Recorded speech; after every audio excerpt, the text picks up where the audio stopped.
എല്ലാവർക്കും നമസ്കാരം. നമ്മുടെയൊക്കെ ഒരു വലിയ ആഗ്രഹമാണ് അല്ലേ, നമ്മുടെ വീട്ടിലെ ചെടിയിലൊക്കെ നല്ല അടിപൊളി രുചിയുള്ള പഴങ്ങൾ നിറയെ ഉണ്ടാകണമെന്ന്. പക്ഷെ ഇതെങ്ങനെ കുറച്ചുകൂടെ വേഗത്തിൽ സാധിച്ചെടുക്കാം? അതാണ് നമ്മൾ ഇന്ന് സംസാരിക്കാൻ പോകുന്നത്. ദാ ഈ പടം ഒന്ന് നോക്കിക്കേ. ഒരു ചെറിയ മാമിൻ തൈ നടുമ്പോ നമ്മുടെ എല്ലാ മനസ്സിൽ ഇതേ ചോദ്യം വരും അല്ലേ, എനിക്കിതിൽ നിന്ന് എപ്പോഴാ നല്ല മാമ്പഴം കിട്ടിത്തുടങ്ങാന്ന്. പ്രകൃതിയുടെ മറുപടി വളരെ സിമ്പിളാണ്. ഒരുപാട് കാലം കാത്തിരിക്കണം, വർഷങ്ങളോളം. അപ്പൊ ഇതാണ് നമ്മുടെ മുന്നിലുള്ള ഏറ്റവും വലിയൊരു പ്രശ്നം. അപ്പോ ചോദ്യം ഇതാണ്, പ്രകൃതിയുടെ ഈ ഒരു ടൈം ടേബിളിനെ നമുക്കൊന്ന് മറികടക്കാൻ പറ്റുമോ? നല്ല അടിപൊളി പഴങ്ങൾ, അതും പെട്ടെന്ന് തന്നെ കിട്ടാൻ വല്ല വഴിയുണ്ടോ? ആ ചോദ്യത്തിനുള്ള ഉത്തരമാണ് നമ്മളിന്ന് തെരയാൻ പോകുന്നത്. അപ്പൊ നമ്മൾ ഈ ഒരു യാത്രയിലെ എന്തൊക്കെയാണ് നോക്കാൻ പോകുന്നതെന്ന് വെച്ചാൽ, ആദ്യം മികച്ച സസ്യങ്ങൾക്കായുള്ള നമ്മുടെ ഒരു അന്വേഷണം, പിന്നെ ഏറ്റവും നല്ല വിത്ത് എങ്ങനെ തിരഞ്ഞെടുക്കാം എന്ന് നോക്കും. അതിനുശേഷം പതിവയ്ക്കൽ വഴി എങ്ങനെ ചെടികളെ ക്ലോൺ ചെയ്യാം എന്ന് പഠിക്കും. പിന്നെ വരുന്നത് കൊമ്പൊട്ടിക്കലാണ്, ഒരുതരം സൂപ്പർ സസ്യങ്ങളെ ഉണ്ടാക്കുന്ന വിദ്യ. അവസാനം ഒരു സങ്കരഭാവിയെപ്പറ്റിയും നമ്മൾ സംസാരിക്കും. റെഡിയല്ലേ? ശരി, അപ്പൊ നമുക്ക് ആദ്യത്തെ ഭാഗത്തേക്ക് കടക്കാം അല്ലേ? മികച്ച സസ്യങ്ങൾക്കായുള്ള അന്വേഷണം. എന്താണ് ശരിക്കും ഒരു കർഷകന്റെയോ അല്ലെങ്കിൽ നമ്മളെപ്പോലെ പൂന്തോട്ടം ഇഷ്ടപ്പെടുന്ന ഒരാളുടെയോ പ്രധാന ലക്ഷ്യങ്ങൾ? നമുക്ക് നോക്കാം. നമ്മളൊരു ചെടി നടുമ്പോൾ എന്തൊക്കെ ആഗ്രഹിക്കുന്നത്? സിമ്പിളായിട്ട് പറഞ്ഞാൽ മൂന്നേ കാര്യങ്ങളേയുള്ളൂ. 1, അത് പെട്ടെന്ന് കായ്ക്കണം. 2, ഒരുപാട് വിളവ് കിട്ടണം. മൂന്നാമത്തേത്, കിട്ടുന്ന പഴം അല്ലെങ്കിൽ പച്ചക്കറി അത് നല്ല സൂപ്പർ ക്വാളിറ്റി ആയിരിക്കണം, നല്ല മധുരമുള്ള പഴമൊക്കെ പോലെ. ഈ 3 കാര്യങ്ങൾക്ക് വേണ്ടിയാണ് മനുഷ്യൻ കാലാകാലങ്ങളായി ശ്രമിച്ചുകൊണ്ടിരിക്കുന്നത്. ഓക്കെ, അപ്പം നമ്മുടെ ഈ മിഷനിലെ ആദ്യത്തെ ഏറ്റവും പ്രധാനപ്പെട്ട സ്റ്റെപ്പിലേക്ക് കടക്കാം. അത് മറ്റൊന്നുമല്ല, നമ്മൾ തുടങ്ങുന്നത് എവിടെ നിന്നാണ് എന്നുള്ളതാണ്. അതായത് വിത്തിന്റെ ക്വാളിറ്റി. വിത്ത് ഗുണം 10 ഗുണം, നമ്മളെല്ലാവരും കേട്ടിട്ടുള്ളൊരു കാര്യമാണിതല്ലേ? ഇതിൽ തന്നെയുണ്ട് എല്ലാം. നമ്മൾ തുടങ്ങുന്നത് എങ്ങനെയുള്ള വിത്തിൽ നിന്നാണോ അതുപോലെയിരിക്കും അതിന്റെ ഫലവും. തുടക്കം നല്ലതാണെങ്കിൽ ഒടുക്കവും നല്ലതായിരിക്കും. ഏറ്റവും നല്ല വിളവ് വേണമെങ്കിൽ ഏറ്റവും നല്ല വിത്തിൽ നിന്ന് തന്നെ തുടങ്ങണം. സിമ്പിൾ. ദാ ഈ 2 തക്കാളിച്ചെടികളിലേക്കൊന്ന് നോക്കിക്കേ. ഒന്നിൽ കുറച്ച് വലിയ തക്കാളികളേയുള്ളൂ, മറ്റേതിലാണെങ്കിൽ നിറയെ തക്കാളികൾ തൂങ്ങിക്കിടക്കുന്നു. നിങ്ങൾക്ക് ഇതിലേതെങ്കിലും ഒന്നിൽ നിന്ന് അടുത്ത തവണ നടാനുള്ള വിത്തെടുക്കാൻ ഒരു ചാൻസ് കിട്ടിയാൽ നിങ്ങൾ ഏത് ചെടി തിരഞ്ഞെടുക്കും? എന്തുകൊണ്ടായിരിക്കും അത്?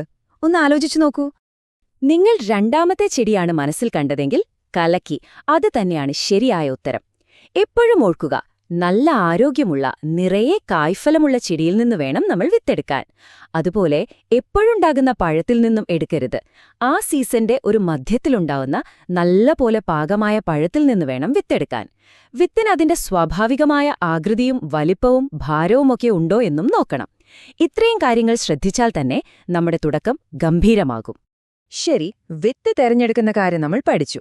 ഇനി അടുത്ത ലെവലിലേക്ക് പോകാം. ഒരു നിമിഷം ആലോചിച്ചു നോക്കൂ, ഈ വിത്ത് എന്ന പരിപാടി മൊത്തത്തിൽ ഒഴിവാക്കാൻ പറ്റിയാലോ? അതായത് വിത്ത് പാകി മുളപ്പിച്ച് കാത്തിരിക്കുന്ന ആ സ്റ്റെപ്പ് അങ്ങ് സ്കിപ്പ് ചെയ്താൽ എങ്ങനെയുണ്ടാകും? അതൊരു കിടിലൻ ഐഡിയ അല്ലേ? ഈയൊരു ഐഡിയയ്ക്ക് ശാസ്ത്രീയമായി പറയുന്ന പേരാണ് കായിക പ്രജനനം അല്ലെങ്കിൽ വെജിറ്റേറ്റീവ് പ്രൊപ്പഗേഷൻ. സംഭവം സിമ്പിളാണ്. വിത്തൊന്നുമില്ലാതെ ഒരു ചെടിയുടെ വേര്, തണ്ട് അല്ലെങ്കിൽ ഇല, ഇതിലേതെങ്കിലും ഒരു ഭാഗം ഉപയോഗിച്ച് പുതിയൊരു ചെടിയുണ്ടാക്കുന്നു. അതിന്റെ ഏറ്റവും വലിയ ഗുണം എന്താന്ന് വെച്ചാൽ, പുതിയ ചെടിക്ക് മാതൃസസ്യത്തിന്റെ അതേ ഗുണങ്ങൾ ഒരു മാറ്റമില്ലാതെ കിട്ടും. ശരിക്കും പറഞ്ഞാൽ ഒരു പെർഫെക്റ്റ് ക്ലോൺ. പക്ഷേ ഇവിടെ ചെറിയൊരു പ്രശ്നമുണ്ട്. എല്ലാ ചെടികളുടെയും കമ്പ് വെറുതെ മുറിച്ചു നട്ടാൽ അത് പിടിക്കില്ല. ഒരു ഉദാഹരണത്തിന് പേരമരം എടുത്തു നോക്കൂ. ഒരു പേരയെ കമ്പൊടിച്ച് മണ്ണിൽ കുത്തിയാൽ അതിൽ വേര് വരാൻ ഭയങ്കര പാടാണ്. അപ്പോ പിന്നെ നമ്മൾ എന്തു ചെയ്യും? ഈ പ്രശ്നം എങ്ങനെ പരിഹരിക്കും?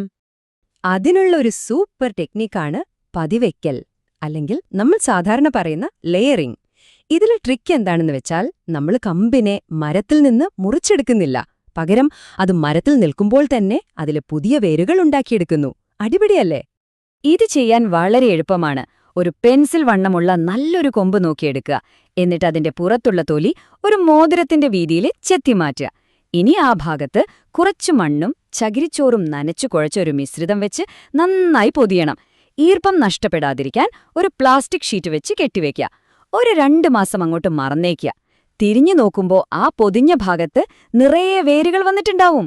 പിന്നെ സിമ്പിളാണ്, ആ വേരുകൾക്ക് തൊട്ടു താഴെ വെച്ച് കമ്പ് മുറിച്ചെടുക്കുക. നമ്മുടെ പുതിയ തൈ റെഡി. ഈ രീതിയുടെ ഏറ്റവും വലിയ മെച്ചം എന്താന്ന് വെച്ചാൽ, നമുക്ക് കിട്ടുന്ന തൈ അതിന്റെ അമ്മച്ചെടിയുടെ ഒരു ഫോട്ടോസ്റ്റാറ്റ് കോപ്പിയായിരിക്കും. അതേ ഗുണങ്ങള്, അതേ രുചി, പോരാത്തതിന് വിത്തിട്ട് മുളപ്പിക്കുന്നതിനേക്കാൾ വളരെ പെട്ടെന്ന് കായ്ക്കുകയും ചെയ്യും. പക്ഷെ ചില പ്രശ്നങ്ങളുമുണ്ട്. ഇങ്ങനെ ഉണ്ടാക്കുന്ന ചെടികൾക്ക് സാധാരണഗതിയിൽ ആയുസ് കുറവായിരിക്കും. പിന്നെ മണ്ണിലേക്ക് ആഴത്തിൽ പോകുന്ന തായ്വേര് ഇതിനുണ്ടാവില്ല. അതുകൊണ്ട് അത്ര ബലവും കാണില്ല. കുറച്ചധികം ശ്രദ്ധയും പരിചരണമൊക്കെ വേണ്ടിവരും. ഓക്കെ, അപ്പോൾ ക്ലോണിംഗ് നമ്മൾ പഠിച്ചു. ഇനി അടുത്ത സ്റ്റെപ്പിലേക്ക് പോകാം. കുറച്ചുകൂടി അഡ്വാൻസ്ഡ് ആയൊരു കാര്യമാണ്. അതായത് 2 വ്യത്യസ്ത ചെടികളെടുത്ത് അതിലെ ഏറ്റവും നല്ല ഗുണങ്ങൾ മാത്രം ഒരുമിപ്പിച്ച് ഒറ്റ ചെടിയാക്കി മാറ്റുന്നതിനെക്കുറിച്ച് നിങ്ങൾ എപ്പോഴെങ്കിലും ചിന്തിച്ചിട്ടുണ്ടോ? ഒരു സിറ്റുവേഷൻ ആലോചിച്ചു നോക്കൂ. നിങ്ങൾക്ക് നല്ല മധുരമുള്ള നീലമാമ്പഴം ഭയങ്കര ഇഷ്ടമാണ്. അത് നടണമെന്നുണ്ട്. പക്ഷെ ഒരു പ്രശ്നം, ആ മാവ് നിങ്ങളുടെ നാട്ടിലെ മണ്ണിൽ അത്ര നന്നായി പിടിക്കുന്നില്ല. എന്നാൽ നിങ്ങളുടെ പറമ്പിൽ യാതൊരു പ്രശ്നവുമില്ലാതെ തഴച്ചു വളരുന്ന ഒരു നാടൻ മാവുണ്ട്. ഇതിൽ നിന്ന് അത്ര നല്ല മാങ്ങയൊന്നും കിട്ടുന്നില്ല. ഈ ഒരു അവസ്ഥയിൽ നമുക്കെന്തു ചെയ്യാൻ പറ്റും? ഇവിടെയാണ് നമ്മൾ അടുത്ത വിദ്യ പ്രയോഗിക്കുന്നത്, കൊമ്പൊട്ടിക്കൽ അല്ലെങ്കിൽ ഗ്രാഫ്റ്റിംഗ്. ഇതൊരു കല തന്നെയാണ്. 2 ചെടികളെ ഒന്നായി ചേർത്ത് വളർത്തുന്ന പരിപാടി. നമ്മളിവിടെ എന്താ ചെയ്യാൻ പോകുന്നതെന്ന് വെച്ചാൽ, നമ്മുടെ നാട്ടിൽ നന്നായി വളരുന്ന ആ നാടൻ മാവിന്തയുണ്ടല്ലോ, അതിനെ നമ്മൾ റൂട്ട് സ്റ്റോക്കായി ഉപയോഗിക്കും. അതായത് വേരുള്ള ഭാഗം. എന്നിട്ട് നമുക്ക് ഇഷ്ടപ്പെട്ട ആ നീലം മാവിന്റെ ഒരു കൊമ്പ്, അതിനെ നമ്മൾ സയോൺ എന്ന് പറയും, അതെടുത്ത് ഇതിലൊട്ടിക്കും. ഇത് ചെയ്യുന്നതും അത്ര ബുദ്ധിമുട്ടുള്ള കാര്യമല്ല. നമ്മുടെ നാടൻ തൈയുടെ മുകൾ ഭാഗം മുറിച്ചുമാറ്റുക. എന്നിട്ട് അതിന്റെ നടുക്ക് താരേക്കൊരു പിളർപ്പുണ്ടാക്കുക. ഇനി നമ്മൾ കൊണ്ടുവന്ന നീലമ്മാവിന്റെ കൊമ്പിന്റെ അടിഭാഗം ഒരു ആപ്പിന്റെ ആകൃതിയിൽ 2 സൈഡും ചെത്തിക്കൂർപ്പിക്കുക. എന്നിട്ട് ഈ കൂർപ്പിച്ച ഭാഗം ആ പിളർപ്പിലേക്ക് ഇറക്കിവെച്ച് ഒരു ടേപ്പ് ഉപയോഗിച്ച് നല്ല മുറുക്കി കെട്ടുക. കാറ്റും വെള്ളവും ഒന്നും കടക്കരുത്. കുറച്ചുനാൾ കഴിയുമ്പോൾ ഇവ രണ്ടും ഒന്നായി ചേർന്ന് വളരാൻ തുടങ്ങും. അപ്പൊ എന്തായിരിക്കും ഫലം? താഴെ നമ്മുടെ മണ്ണിന് തക്ക പറ്റിയ കരുത്തുള്ള വേരുകളുള്ള നാടൻ മാവിന്റെ ഭാഗം, മുകളില് നമുക്ക് ഏറ്റവും ഇഷ്ടപ്പെട്ട മധുരമുള്ള നീലം മാങ്ങ തരുന്ന കൊമ്പുകൾ. ഒറ്റവാക്കി പറഞ്ഞാൽ ഒരു സൂപ്പർ മാവ്. ശരിക്കും ഭയങ്കര ഇൻട്രസ്റ്റിംഗ് ആയിട്ടുള്ളൊരു ഐഡിയ അല്ലേ ഇത്? ശരി, നമ്മളിപ്പോ ചെടികളെ ക്ലോൺ ചെയ്യാനും അവയെ ഒന്നിച്ചു ചേർക്കാനും ഒക്കെ പഠിച്ചു. ഇനി നമ്മൾ ഇതിന്റെയൊക്കെ ഏറ്റവും ടോപ്പ് ലെവലിലേക്കാണ് പോകുന്നത്.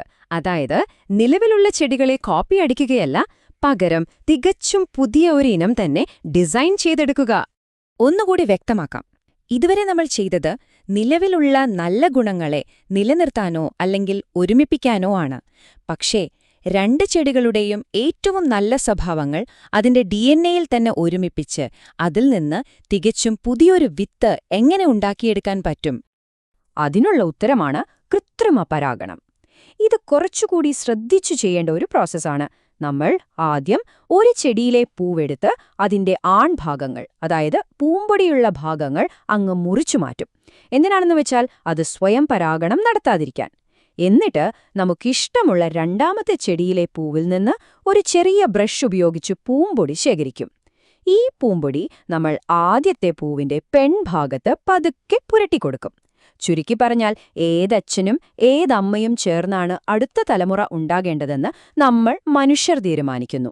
ഈ രീതിയിലുണ്ടാകുന്ന വിത്തിൽ നിന്ന് കിളിർക്കുന്ന ചെടി ആ 2 ചെടികളുടെയും ഗുണങ്ങളുള്ള ഒരു പുതിയ ഹൈബ്രിഡായിരിക്കും. അപ്പോ ഒരു ചെടിയെ മികച്ചതാക്കാനുള്ള കുറേ രഹസ്യങ്ങൾ നിങ്ങൾക്കിപ്പോ അറിയാം. ഇനി എൻ്റെ ഒരു ചോദ്യം നിങ്ങളോടാണ്. നിങ്ങൾക്കൊരു അവസരം കിട്ടിയാൽ ഏറ്റവും അടിപൊളി, ലോകത്ത് ഇതുവരെ ഇല്ലാത്തൊരു പുതിയ പഴമോ പച്ചക്കറിയോ ഉണ്ടാക്കാൻ വേണ്ടി നിങ്ങൾ ഏതൊക്കെ 2 ചെടികളെ തമ്മിൽ ചേർക്കും? ഒന്ന് ചിന്തിച്ചു നോക്കിക്കേ. നിങ്ങളുടെ ഭാവനയ്ക്കനുസരിച്ച് എന്ത് വേണമെങ്കിലും പരീക്ഷിക്കാമല്ലോ. സാധ്യതകൾക്ക് ഒരു അവസാനവുമില്ല.